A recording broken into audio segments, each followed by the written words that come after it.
Yoff di itamit vicaire épiscopal ki ñu dënk li jëm ci wàllu doxalin gi ci diggante diine yi ci Sénégal diocèse Ndakaaru. alors tey lu waral ngeen woote woo presse bi ngir àddu jëmale ci askan. waaw li waraloon jeetaay gi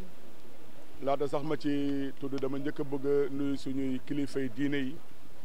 te di sàkku ci ñoom ñaan ngir suñu réew mi Sénégal wéy di doon benn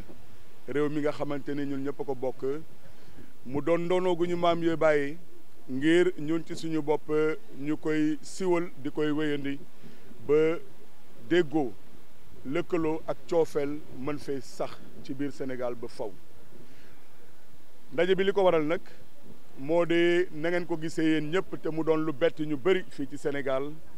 kaddu yu safaano yi nga xamante ni góor jooju tudd Imam Sall ekkati ci benn xarala gu tudd Walfadjri daal di ko teg ci ndoddu chrétien yi rawatina catholique yi ci kàddum kat nee na bu fekkente ne nangu nañu diibeer gu nekk ñu doon ay catholique di naan ci seen biir ñaanukaay yi ne yàlla dafa am doom te Mariama itamit moom moo di ndeyu yàlla di ay catholique bu dee loolu nangul nañu ko war nañu nangu itamit franc-maçon yi mun a nekk fii Sénégal mu mel ni daf ñoo méngale ak franc-maçon yi ndaxte sax am na fa mu waxee ne ñoom ak franc-maçon yi ñoo yem muy lu ñu bett nag ndaxte xaaruñu ko woon ci kilifa rawatina kilifa yi diine fii ci Sénégal xaaruñu ko woon ci kilifa goo xamante ne day jëmantal diine gi fii ci biir Sénégal ba tax na mu amoon ñaxtu gi nga xamante ne ñaxtu nañu ko ci ña saytu li jëm ci doxalinu xarala yi ñu koy oowee CNRA ñu tontu bu gaaw ñu ngi koy rafetlu ngir xamal leen ni lii léekat bu ñu ko téewul ñag bala jëm te bu fa yeggee dina fa ut dëkkuwaay moo tax nag ñuy jël bépp sénégalais waay defal yàlla te bëgg a jàmm ñu jël suñuy motuwaay ndaxte réew mi xaajatlewuñu waaye diine l'islam ak waaye diine chrétienne xaajatlewuñu xeet xaajatlewuñu lenn ndaxte suñu réew Sénégal ni mu taxawee moo waral loolu njëkk waaye la njëkk loolu yëpp moo di géeñoo gi ñu bokk deret gi ñu bokk kon nañu doon benn nañu ko defee woon ba ñu jëlee Coupe d'Afrique des Nations nañu doon benn nañu ko mësee defee di koy dund saa su nekk ci lu ñuy oowee dialogue islamo-chrétien loolu moo waraloon ndaje bi. alors lu ngeen di xaar ci moom mi yëkkati kàddu gi de dafa am lu ñuy wax ci biir jàngu bi ne bu dee tooñ dañ ko yëkkati daal di ko def ci kanamu ñëpp bu baalu jotee nga ñëw baalu ci kanamu ñëpp itamit loolooy yoon dégg nañu nag benn audio boo xamante ni ñu ne moom la dara leeruñu ci waaye déjà ci kàddu yi nga xamante ni moom la ekkati ci audio bi man de l'abbé Alphonse Birame Ndour doyuma looloo waral ñu wax waa CNRA ne la ñuy xaar ci moom moo di mu tuub li mu wax te jéegalu ci kanamu askan gi yëpp waaye ndaxte tooñul chrétien yi yëpp Sénégal ci boppam la tooñ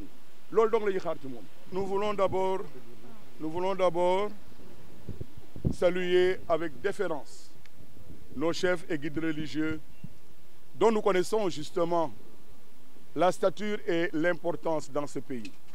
Nous savons très bien que la religion est quelque chose de très sensible. Et nous voyons bien au quotidien ce qu'eux-mêmes font pour que les communautés puissent vivre dans la quiétude, puissent vivre dans la paix, dans la sérénité. Mais la raison pour laquelle nous nous sommes réunis ce matin, c'est que justement, un certain Imam Sall, le 24 février, jeudi dernier, a, pour sa part, élevé des propos discriminatoires, des propos outrageants, des propos à la limite très irrespectueux. En considérant la communauté chrétienne catholique, qui dans ce pays est reconnue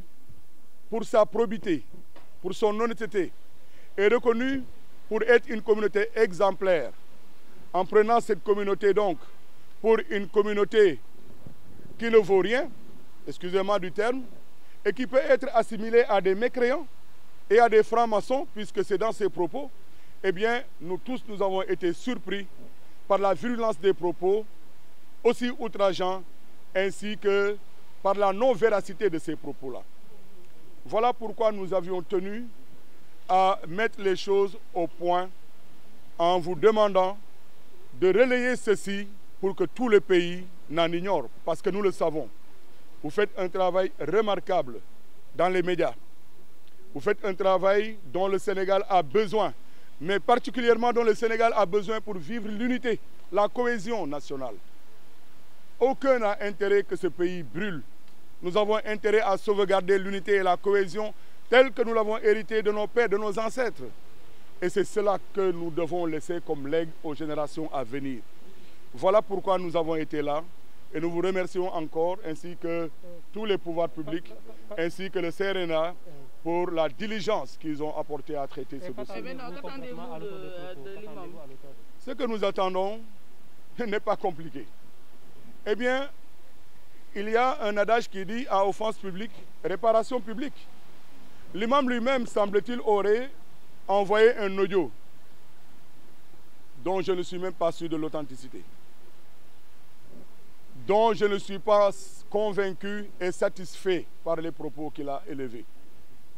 Et nous souhaitons, comme le CRNA l'a dit à Walfadjri, le média en question, que l'imam revienne dans cette émission et présente ses excuses publiques. Non pas seulement à la communauté chrétienne, mais aussi au Sénégal en entier. Parce qu'il n'a pas seulement offensé les chrétiens, il a offensé des musulmans, il a offensé des adeptes de la religion chrétienne, il a offensé la nation. Qu'il revienne et qu'il ait l'humilité de revenir pour reconnaître son tort.